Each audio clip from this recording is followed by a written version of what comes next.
এর মধ্যে কি আছে চলো দেখা যাক। এর মধ্যে আছে এই এত বড় চকলেট। এটা প্রাইসটা কি আছে?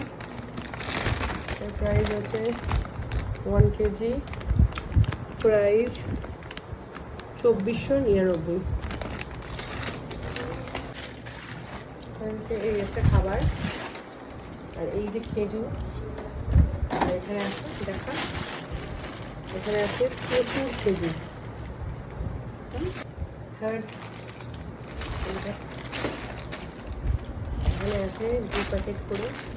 এটা নিজেরাও জানি না কি, তোমরা বলো তো কেউ যদি খেয়ে থাকো। আর এটার দাম 1500 টাকা এক একটা। এক একটার দাম 1500 টাকা করে। হুম, পুরো লেখা আছে। এটা বলেছে। এরপরে আছে এই খাজাটা। আচ্ছা, এইটা একটা ধরনের এনেছে, এটা এই ধরনের এনেছে। একটা এনেছে, ও মাই গড, এটা কি? এটা একটা ধরনের এনেছে, এটা একটা